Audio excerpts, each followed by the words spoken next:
Vote পঞ্চমীতে রাজ্যের একাধিক high voltage কেন্দ্রে ছিল ভোট গ্রহণ। তার মধ্যে অন্যতম হুগলি জেলার শ্রীরামপুর। এই কেন্দ্রে টানা 3বার জয়ী হয়েছেন তৃণমূল কংগ্রেসের প্রবীণ নেতা কল্যাণ বন্দ্যোপাধ্যায়।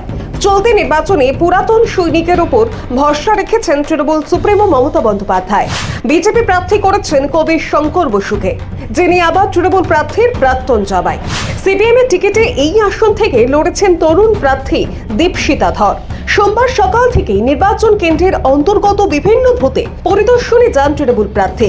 শ্রীরামপুরের চাকুন্ডি হাই স্কুলে তাকে বুথে ঢুকতে বাধা দেয় কেন্দ্রীয় বাহিনীর এক জওয়ান। আর তা দেখে হিন্দিতে তৃণমূল প্রার্থীকে বলতে শোনা যায় তিনি প্রার্থী। অবশেষে নিজের কার্ড দেখিয়ে বুথের ভেতরে প্রবেশ করতে হয় বিদায়ী সাংসদকে। পাশাপাশি এই কেন্দ্রে এক কেন্দ্রীয় বাহিনীর জওয়ানের বিরুদ্ধে শ্লীলতাহানির অভিযোগ ওঠে। হুগলির জাঙ্গিপাড়ার ঘরে ঢুকে মহিলার সম্মানহানির অভিযোগ ওঠে আইটিবিপি জওয়ানের বিরুদ্ধে। অভিযুক্ত জওয়ানকে ল্যাম্পপোস্টে বেঁধে বেধড়ক মারধর করে স্থানীয় বাসিন্দারা। শেষে অভিযুক্ত জওয়ানকে গ্রেফতার করে পুলিশ। সম্পূর্ণ বিষয়টিকে বিজেপির ষড়যন্ত্র বলে অভিযোগ করেছে কল্যাণ বন্দ্যোপাধ্যায়। জাঙ্গিপাড়াতে বিড়ালা গ্রামে, আটপুরের বিড়ালা গ্রামে একজন জওয়ান মদকে একজন মহিলাকে কটূক্তি করছিল, মহিলাটা ঘরে ঢুকিয়েছিল, তারপরে সেই মহিলার ঘরের মধ্যে ঢুকে তাকে মলেস্টেশন। তো এই তো হচ্ছে সিআইএসএফ জওয়ানদের দিয়ে এই সমস্ত হচ্ছে। এটা তো আমরা বারবার বলছি, এটা তো ইলেকশন কমিশনকেও বলেছি। হাইকোর্টে যখন আমি মামলা করছিলাম তখন তো আমি বলেছিলাম শীতলকুচির ঘটনা দিয়ে, যে এই যে মহিলাদের উপরে একটা অত্যাচার করার টেন্ডেন্সি বর্ডার সিকিউরিটি ফোর্সে মানে সেন্ট্রাল ফোর্সেস রয়েছে। যাই হোক, কিন্তু এটা তো ঠিক না। এটা তো কে আজ সহ্য করবে যে আমার বাড়ির মেয়ের উপর অত্যাচার হবে? এদের হাতেই তো নিরাপত্তার দায়িত্ব। নিরাপত্তাটা তো যেই রক্ষক সেই ভক্ষক হয়ে গেছে। মোদির লোক না, যেমন মোদির তেমনি তার ফোর্স, যেমন অমিত শাহ তার তেমনি ফোর্স। আর কি করা যাবে? ভোটের আগে থেকে এই কেন্দ্রে কথার লড়াই চলছিল বিদায়ী সাংসদ ও সিপিএম এর তরুণ প্রার্থী দীপশিতা ধরের মধ্যে। সিপিএম প্রার্থী কল্যাণকে মিস্টার ইন্ডিয়া বলেও কটাক্ষ করেন, পাল্টা দিতে ছাড়েননি কল্যাণও। বাম নেত্রীকে মিস ইউনিভার্স ও সোফিয়া লরেন বলে ব্যঙ্গ করেছেন। নির্বাচনের আগে দুই যুযুধান প্রতিপক্ষের বাগযুদ্ধ নির্বাচনী লড়াইয়ের অন্য মাত্রা যোগ করে।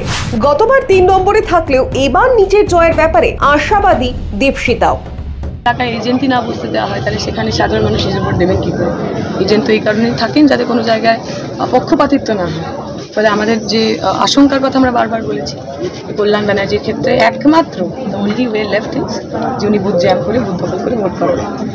যে ভয় উনি প্রথম দিন থেকে পাচ্ছেন সেই ভয়েরই প্রতিফলন করছে। কিন্তু এইবার অন্যবারের নির্বাচনের মতো হবে না। আমরা এখান থেকে ডাইরেক্ট সেই সমস্যাগুলোতে যাবো যেগুলো সমস্যা হয়েছে, এবং আমার এজেন্টরা সমস্ত জায়গায় বসবে। এর দায়িত্ব যেমন ইলেকশন কমিশনকে নিতে হবে, তেমন পুলিশ প্রশাসনকে নিতে হবে। এই এলাকা আমার নিজের এলাকা, আপনারাও দেখেছেন। এখানে কারোর কাছে আমি ঠিক প্রার্থী নই, কারোর কাছে আমি ছোটো বোন, কারোর কাছে বন্ধু, কারোর কাছে নাতি।